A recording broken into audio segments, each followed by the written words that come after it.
c'est bien joué pour trouver Storm. Storm encore et bonne intervention de Steven Fortes qui s'en sort une nouvelle fois ici. Mais puis ensuite qui tire sur Darpino. Par contre ici peut-être possibilité. Kuipers! L'ouverture du score pour les Malinois sur un dégagement totalement manqué de Fortes qui vient heurter Maxime Darpino. Et Malines n'en demandait pas tant pour ouvrir le score, c'est 0-1. Blessé au repos en Croquis Cup.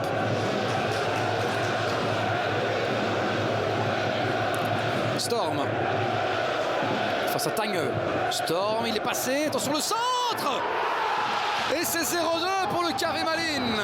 Nicolas Storm qui centre et qui trouve Kerim Emrapti. Malines double la mise.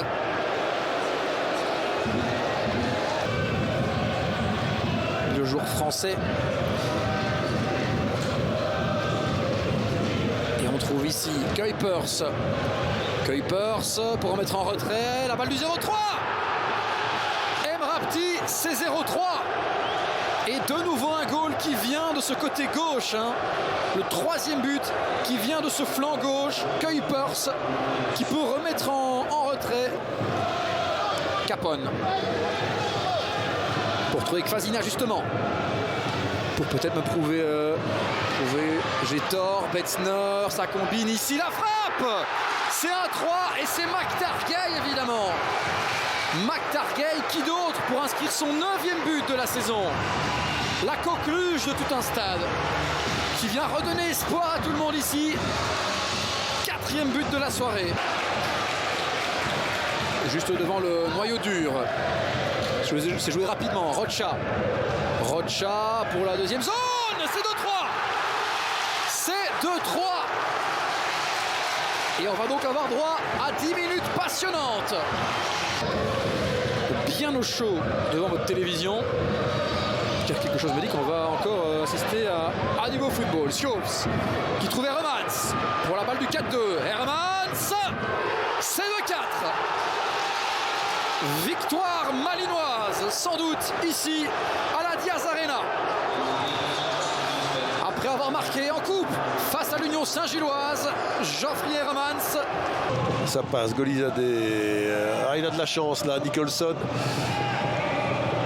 Zedatka. Avec voilà le but, non oui. Et le but il est là. Avec Nicholson qui récupère cette frappe enroulée. Ne pouvait pas tout faire Immelman, Agbadou non plus.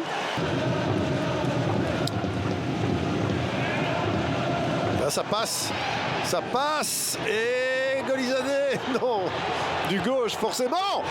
Et il y va. Il a pris tout son temps, Golizade, pour se remettre sur son bon pied, parce que franchement, il avait l'occasion d'utiliser son droit, mais non, il est tellement bon son gauche qu'il lui faut 3-4 contrôles, mais après il la met dans la lucarne.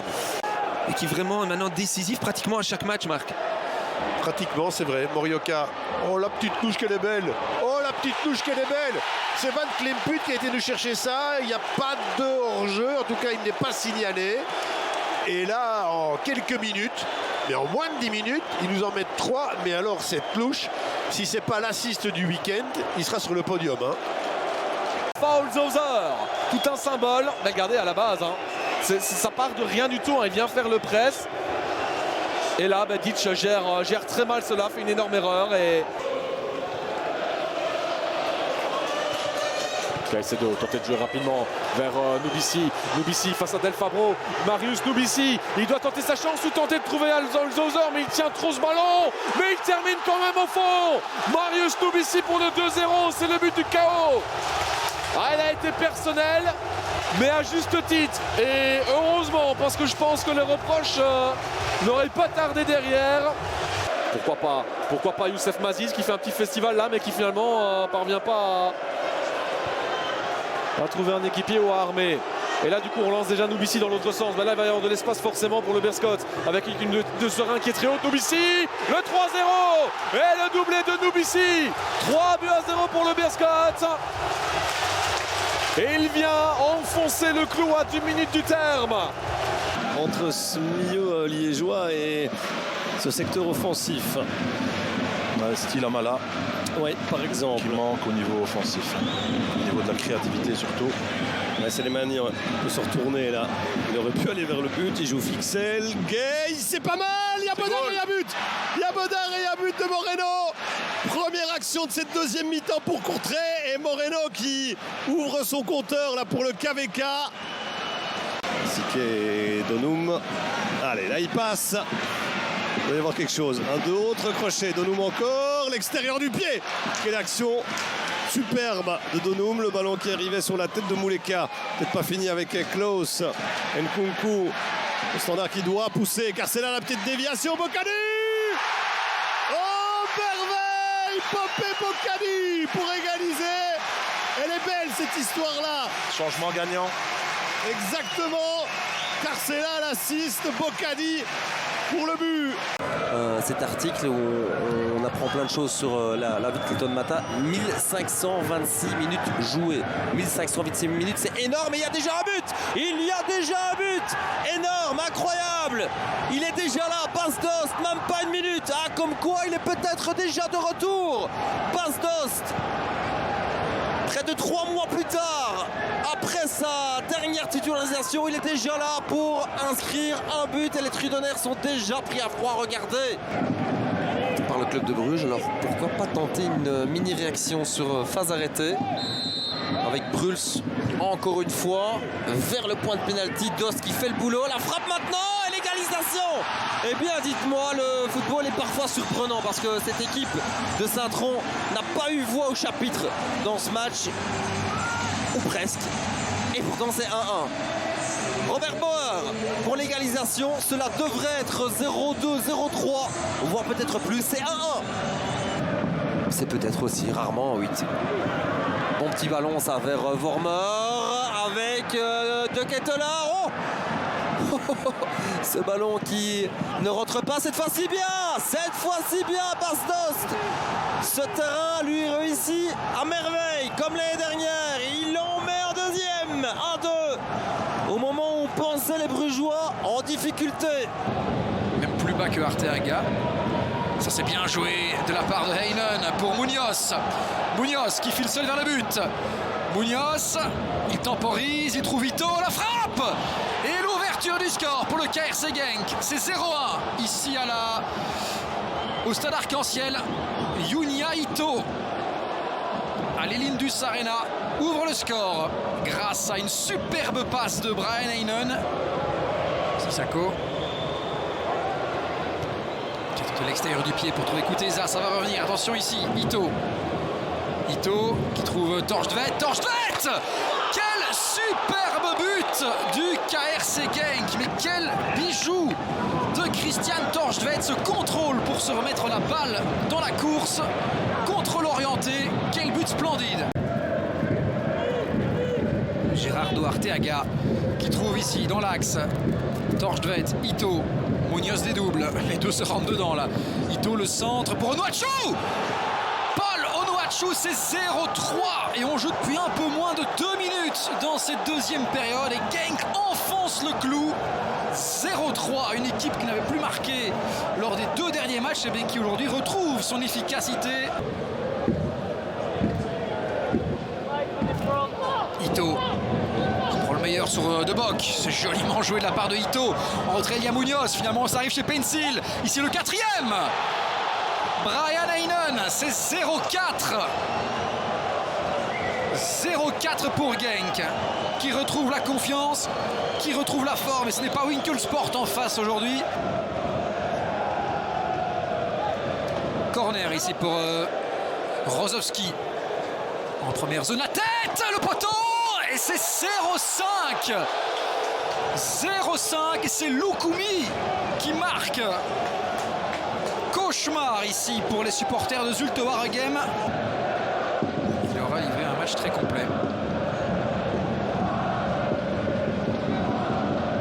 Dompe.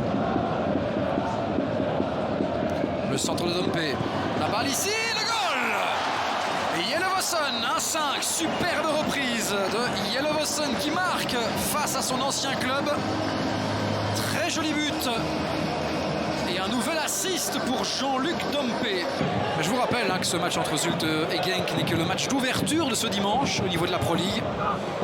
D'autres matchs intéressants à suivre sur nos antennes plus tard dans la journée. Attention ici par contre pour Kuteza. C'est 2-5. Quelle passe en profondeur. Et ensuite ce but de Kuteza qui fait 2-5.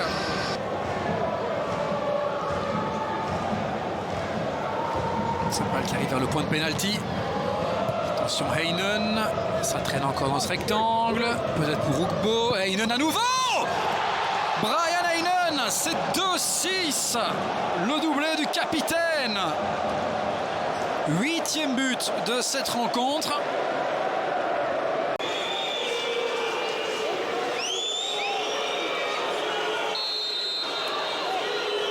Frey. Et c'est dedans, ça fait 0-1 pour l'Antwerp et 13e but pour Frey. C'est bien payé pour les Anversois, mais c'est comme ça.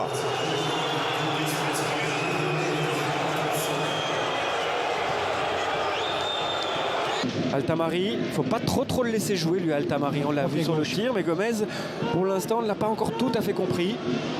C'est un bon duel qu'il va y avoir parce que Gomez aime bien aussi attaquer. Altamari, on le retrouve avec Mercier. Oh, elle est belle! Elle est très belle! Oh le but!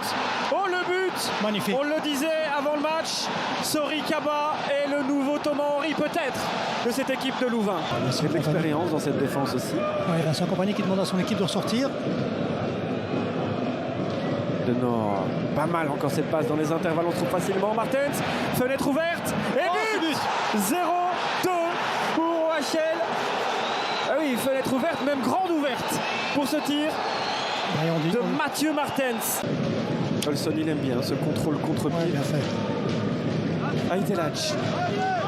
Gomez demande encore dans le dos d'Altamari, Gomez en retrait, Zirkzee. Oh là là. Ça rentre, c'est plutôt mérité, c'était dans l'air. Ouais, très beau but. Très beau but. Il est content pour Elach parce qu'il avait tenté une ou deux passes comme ça, il était un peu fébrile et là elle est belle. Amouzou encore. Ouais, il a dû jouer. Amouzou qui passe tout le monde, sauf Roman. Oh là là, l'erreur. Évidemment qu'il doit être dans le rectangle. Zirkzee pour le doublé de partout. Anderlecht doit jouer à 10 pour revenir, c'est incroyable. À Ostende, contre Louvain, les deux fois, ils ont fait le boulot en infériorité numérique. Tout comme l'appel de Dante Vanzer.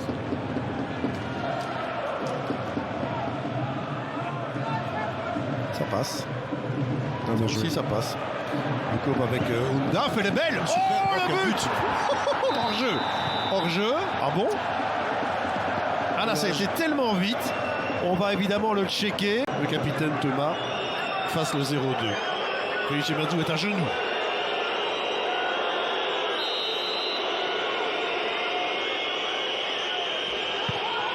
Oh, pas loin parce qu'il a dû marquer un temps d'arrêt, mais je pense en fait qu'il va le faire recommencer.